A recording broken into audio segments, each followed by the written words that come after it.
네, 이번 단원 4단원 일에 대한 의견에 대해서 알아보겠습니다. 먼저 일에 대해선 사실과 의견 두 가지가 나올 수 있습니다. 자, 여기서 사실이라는 것은 실제 있었던 일, 현재의 상황 이런 것을 사실이라고 합니다. 영어로는 fact가 되겠죠. 네, 사실은 객관적인 것이 바로 사실이라고 할 수 있을 것입니다. 두 번째, 의견이라는 것은 일에 대한 나의 생각 또는 타인의 생각, 이런 생각을 갖게 되는 것이 의견임이에요. 네, 그러면 사실은 있었던 일이고 의견은 그 일에 대한 나의 생각, 타인의 생각이 의견입니다. 자, 사실과 의견 알아봤고요. 그러면 의견 말하기. 자, 의견을 말할 때는 사실과 의견을 구분해서 말을 해줘야 됩니다. 어떤 것이 사실이고 어떤 것이 의견인지 모호하게 섞어서 말한다면 상대방이 저 친구의 말은 믿을 수 없구나 라고 생각할 수 있어요. 그러므로 이것은 사실입니다 라고 하면서 이야기하고, 그것에 대한 의견은 이것입니다 라고 구분 지으면서 이야기해야 돼요. 다음에 의견은 반드시 사실을 기반으로 해서 의견을 말을 해줘야 됩니다. 사실에 기반하지 않고 추측으로 의견을 말하는 것은 안 좋습니다. 또 같은 사실에도 사람마다 의견이 다르다는 것을 알고 있어야 합니다.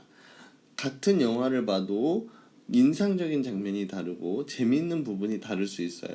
같은 사실에도 사람마다 의견이 다를 수 있습니다. 같은 사실에도 어떤 사람은 슬플 수 있고 어떤 사람은 기쁠 수 있습니다. 같은 사실에도 서로 다른 생각을 하게 됩니다. 네. 다음, 사실과 의견에 대해서 글쓰기.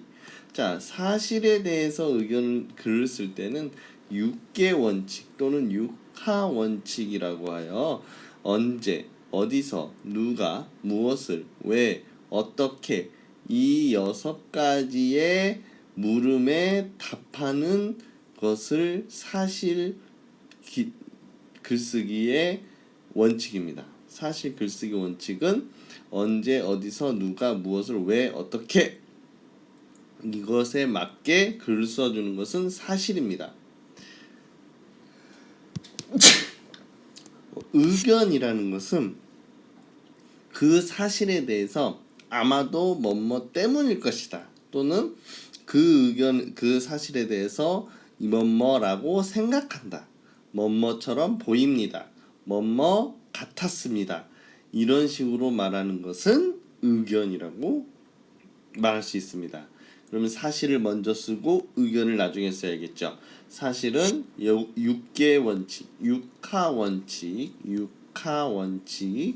6개 원칙에 따라서 사실을 써주고요. 의견은 아마도 때문일 것입니다 라고 생각합니다, 처럼 보입니다, 뭐뭐 같았습니다 라고 써주면 의견이 되겠어요. 자, 이번 단원 일에 대한 의견 알아봤고요. 사실과 의견이 무엇인지, 그 다음에 의견 말하기 방법, 그리고 사실과 의견 관련하여 글쓰기에 대해서 알아봤습니다.